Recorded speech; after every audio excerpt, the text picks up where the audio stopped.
Tem muita responsabilidade, não é, Fabio? Nós precisamos começar a dar valor às pessoas que estudam isso com seriedade.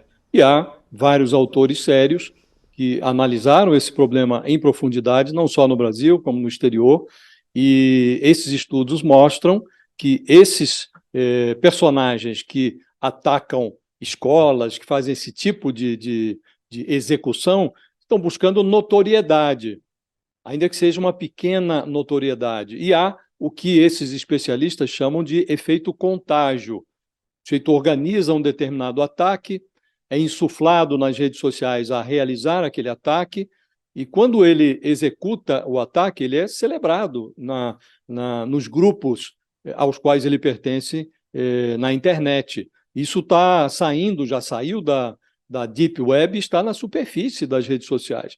Então, há um efeito contágio. Um episódio vai contaminando as redes de modo a produzir um outro. Então, não faz sentido que a gente continue, nós da imprensa, dando visibilidade a esses agressores, de modo a estimulá-los a realizar novos ataques.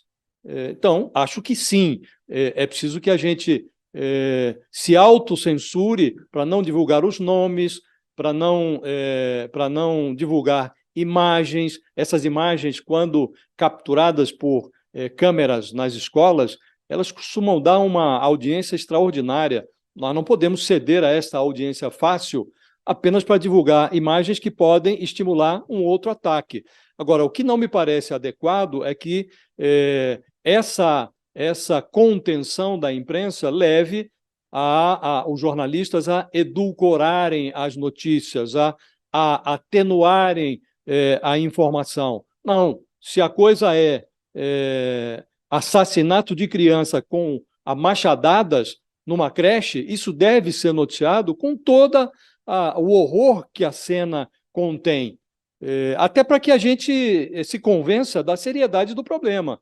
Então, sim, é preciso sonegar o nome do agressor e, na medida do possível, as imagens. Não podemos pintar de cor-de-rosa as notícias. As notícias têm que ser dadas com todo o horror que elas contêm, até para convencer a sociedade que nós estamos diante de um problema que é sério e que precisa ser tratado com seriedade. E depois que temos os eventos, é muito difícil você refazer a cadeia de elementos que concorreram para isso. Né? Então, certamente isso tem uma relação com o discurso de ódio que foi acalentado, que foi produzido aí no Brasil de forma acelerada nos últimos 4, 5 anos. Né? E aí a gente tem dados que confirmam isso. Né? Entre 2013 e 2023, a gente teve 20 casos, né, de ataques com mortes às escolas no Brasil. Né? Somente no ano de 2002, nós tivemos 7 casos. Ou seja, quase a metade dos casos que a gente está enfrentando agora aconteceram no último ano da gestão de Bolsonaro. Por que escolas? Existem outros lugares onde as pessoas se aglomeram. Por que escolas onde a gente tem crianças absolutamente inocentes? Né? Isso só pode estar referido ao que a escola e as crianças representam. Ou seja, simbolicamente o que elas dizem para nós. E o que elas dizem? Bom, elas são parte do nosso passado, de todos nós, parte da nossa memória, parte daquilo que a gente gostaria de ter sido, eles são nosso futuro. Mas com relação especificamente a esse caso, eu estou vendo uma coisa diferente que diz respeito à imprensa. Porque nós trabalhamos com mediação de discurso também. Tá? Então, percebam que nesse caso teve baixa exposição da imagem do sujeito e não se revelou o nome exato de quem foi o perpetrador. Isso já é efeito de uma tomada de consciência de que muitos desses agressores, eles, talvez não tenha sido o caso desse, mas eles entram num ato violento esperando o reconhecimento dos seus pares. Tá? Lá dentro da internet vão ser chamados de santos, vão ser chamados de heróis, vão ser glorificados. Por mais que a gente diga, olha, mas eu não concordo, eu não acho, existe esse imaginário. Portanto, o tratamento dessas matérias precisa passar por algum cuidado, né? para não exponencializar a posição de herói, né, que essa pessoa muitas vezes está querendo ali ambicionar com o seu gesto. Né? Por exemplo, discutir de forma menos assim casuística, né? Evitar coisas como, mas é um caso isolado. Né? Não, mas isso aí é um problema mental daquela pessoa. Né?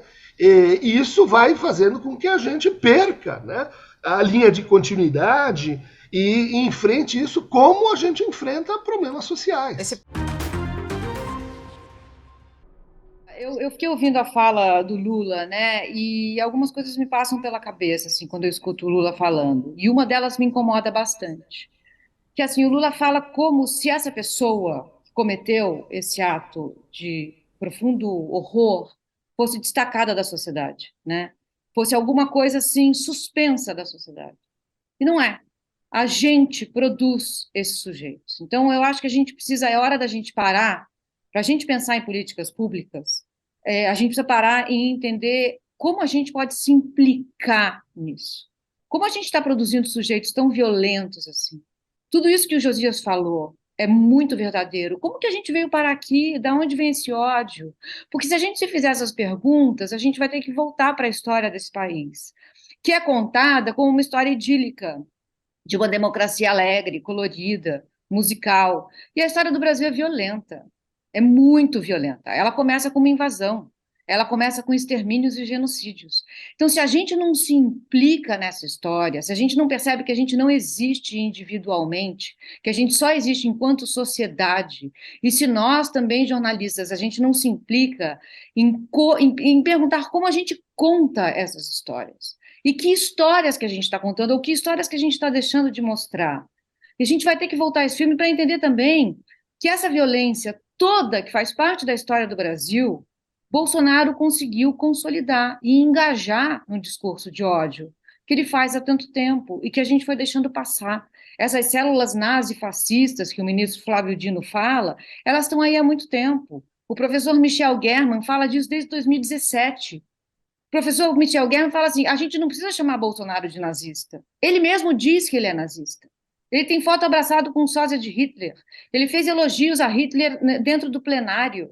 Ele tomou um copo de leite numa live. Tomar um copo de leite numa live ou em público, numa manifestação, num discurso político, é uma manifestação de supremacia branca. Então, estava tudo aí, como a gente deixou de ver. Se a gente não voltar esse filme, se a gente não olhar para o passado, não vai ter futuro no Brasil. Uau.